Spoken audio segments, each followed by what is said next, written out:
तो जी अब बनारस का नाम आए और कहानियों का जिक्र ना हो, ऐसा तो हो ही नहीं सकता, क्योंकि यहाँ के घाट अपने आप में एक दुनिया है और इस दुनिया में अनेक प्रकार की कहानियाँ, क्योंकि कहते हैं बनारस घाटों का शहर होने के साथ साथ कहानियों का भी शहर है, जहाँ गंगा की लहरों में सिर्फ पानी नहीं बल्कि इतिहास और आस्था की गहरी धाराएं होती हैं। हर मोड़ पर कोई न कोई कहानी आपका इंतजार कर रही होती है कि कोई उसे सुने, समझे और आगे बढ़ाए, क्योंकि यहाँ पे आपको हर गली मोहल्ले, नुक्कड़, कोना, मंदिर और किसी इंसान में कोई ना कोई कहानी ज़रूर मिल जाएगी। और आज आया हूँ मैं यहाँ पे एक ऐसी कहानी की तलाश में जो मेरी इस वीडियो को थोड़ा इंटरेस्टिंग बना सके। तो जी फिर क्या, निकल जाता हूँ हर सुबह ऐसे किस्सों की तलाश में जिसे किताबों में भी जगह नहीं मिली। लेकिन आज से पहले बनारस तो मैं कभी आया नहीं, लेकिन पता नहीं मुझे ऐसा क्यों लग रहा था कि आने की टाइमिंग मेरी थोड़ी ज्यादा खराब है। ये मान लो गाइस इसकी टेम्परेचर अभी 40 डिग्री के आसपास है। 40 डिग्री नहीं है, 45 के समथिंग है। खैर गर्मी है लेकिन फील नहीं हो रही भाई। चलो तभी घाट पर आगे बढ़ा ही होता हूँ, तभी मुझे एक खूबसूरत सी चीज दिखती है।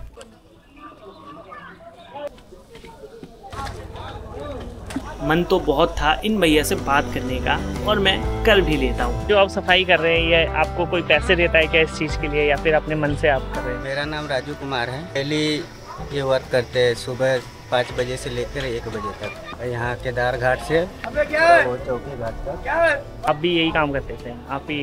हम लोग को 10वां वर्ष चल रहा है। भैया बताते हैं गंगा माँ की सफाई करना कोई जोर या जबरदस्ती का काम नहीं, बस मन की शांति है, जिसको करने से आत्मा को बहुत शांति मिलती है।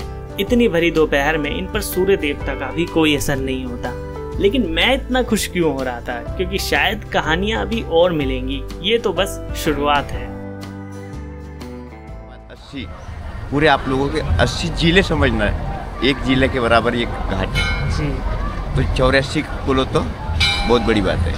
प्रयागराज में जहाँ कुंभ लगा था वो 3 बहनों के पास लगा था, बाबा वहाँ नहीं था, बाबा यहाँ। मेला यहाँ भी लगा था, नाम बदनाम सिर्फ त्रिवेणी का हुआ है। फिर अगले दिन घाट घाट होते हुए मैं पहुंच जाता हूं मणिकर्णिका घाट, बनारस का वो घाट जहां 12 महीने 24 घंटे सिर्फ चिताएं जलती हैं। कहते हैं यहाँ पर कोई रोता नहीं है, क्योंकि यहाँ से होता है व्यक्ति का दूसरा जन्म। और ये सब देख ही रहा होता हूँ तभी मेरी मुलाकात होती है एक ऐसे व्यक्ति से जिनके हाथों से मोक्ष मिलता है, जो करते हैं अंत की क्रिया, लेकिन फिर भी समाज इन्हें नजरअंदाज करता है। ये है डोम समाज। इनके बिना चिताओं को कोई आग नहीं दे सकता। सोशली इन्हें अनटचेबल माना जाता है। हमारा नाम सागर चौधरी है, लोग प्यार से सोनू चौधरी भी कहते हैं। लेकिन सागर भाई के पास इतना समय तो नहीं था कि वो मुझे ज्यादा दे पाते, लेकिन जितनी भी बातें हुई उतने में उन्होंने मुझे इतना ही बताया कि सबको मोक्ष चाहिए, पर कोई नहीं पूछता कि मोक्ष देने वाले का जीवन कैसा है। लोग कहते हैं हमारे लिए तो ये काम श्राप है, लेकिन मैंने तो इस श्राप में ही अपना धर्म ढूंढ लिया। तो गैस कहते हैं कि बनारस में जीवन मौत उत्सव की तरह मनाया जाता है, क्योंकि यही वो शहर है जहाँ पे मरना एक वरदान की तरह माना जाता है। और लेकिन उस मोक्ष के रास्ते को आसान बनाता है वो एक इंसान जो खड़ा है जीवन और मौत के बीच में। क्या बोले? मऊ नगरिया बदल गई। हाँ, तो उसकी हाल यहाँ पर है बनारस की। हमारे आंखों के सामने क्या था क्या बदल गया है। नहीं, हम वही खिलौना देते हैं, या तो फिर हरिद्वार चले जाएंगे, हरिद्वार मथुरा चले जाएंगे। फिर वही अगले दिन स्टोरी हंट पर निकल पड़ता हूँ। लेकिन समझ ये नहीं आता कि बनारस में पान की दुकान और चाय की दुकान का ऐसा क्या रिलेशन है जो ये अगल बगल में ही होते हैं। ये देखो भाई, ये भी अगल बगल में और ये भी अगल बगल में। खैर वक्त हो चला था अपनी स्टोरी में अब आगे बढ़ने का।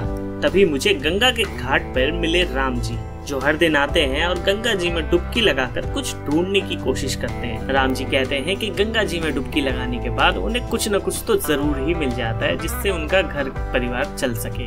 अच्छा, कितना रुपए कमा लेते हैं आप? यही देखिए ये होगा कम से कम 30-40 100 रुपए आ जाते हैं। कम से कम 100 से।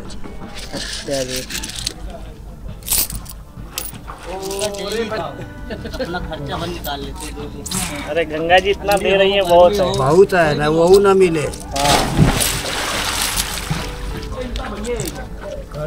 इकट्ठे नौकरी खत्म।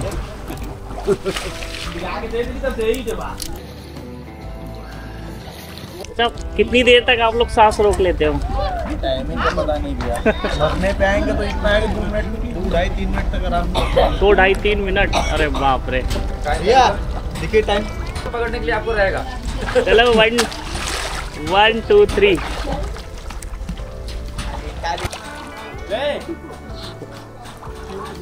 भाई 27 सेकंड। अब इतने दिन बनारस में बिताने के बाद एक इम्पोर्टेंट चीज तो मैं बहुत ज्यादा मिस कर रहा था, वो है गंगा आरती। लेकिन मैं अकेले ही क्यों देखूं? तो मुझे कंपनी देने भोपाल से एक भाई जुड़ जाते हैं और उस light smoke and full divine vibe के साथ जो स्पिरिचुअलिटी का एहसास होता है ना, तो उसे फील करने के लिए लाइफ में आपको एक बार तो बनारस आना पड़ेगा। अगर आपने गंगा आरती देखी ना, तो आपके अंदर एक अलग ही वाइब आएगी भाई। गंगा आरती हो रही है और यहाँ पे बहुत ही अलग ही लेवल की एनर्जी है भाई। देखो मेरे साथ साथ देखो कितने सारे लोग हैं यहाँ पे आरती देखने के लिए आए। और फिर नेक्स्ट डे होते ही बनारस के एक खास लोकेशन पर चला जाता हूँ। तो जी अब मैं आपको लेके आ चुका हूँ वाराणसी के बनारस के सबसे स्पेशल स्पॉट पे, जिसका नाम है सारनाथ। तो जी यहाँ सारनाथ में सम्राट अशोक ने एक स्तंभ बनवाया था जिसमें 4 शेर लगे हुए थे, कुछ इस प्रकार का था। और ये हमारे राष्ट्र चिन्ह है, हमारे भारत देश का राष्ट्र चिन्ह है, उसको यहीं से लिया गया है, सारनाथ से। जो बुद्धिज़्म फॉलो करते हैं वो आज भी इस जगह पे आते हैं, ध्यान करते हैं, पढ़ाई करते हैं यहाँ पे, और तब मेडिटेशन भी करते हैं। बनारस से लगभग 10 किलोमीटर की दूर पे स्थित है ये बड़ा ऐतिहासिक शहर, जिसका नाम है सारनाथ। अपना ज्ञान का पहला उपदेश दिया था जब बोध गया में गौतम बुद्ध को ज्ञान की प्राप्ति हुई, तो उसके बाद फिर यहाँ पे आके उन्होंने अपना ज्ञान का पहला उपदेश दिया अपने 5 शिष्यों को। अगर आप वीडियो देखते हुए यहाँ तक पहुँच गए तो प्लीज़ एक लाइक और एक सब्सक्राइब कर देना भाई। तो गाइस अगर मैं आपको एक बात कहूँ कि मुझे लिटरली गाइस जल्दी कोई जगह पसंद नहीं आती, लेकिन ये शहर ही कुछ ऐसा है कि दिल में डाउनलोड सा हो जाता है। यहाँ हर मुस्कान के पीछे एक कहानी है और हर आंसू के पीछे एक आस्था। कहानी तो देखो यार सबकी होती है, मेरी आपकी, 100 लोग 100 कहानियाँ, लेकिन बनारस शहर ही कुछ ऐसा है कि हर घाट पे एक न एक कहानी आपको, बड़ी अनोखी कहानी यहाँ पे मिल ही जाएगी अगर आप अच्छे से ढूंढो तो।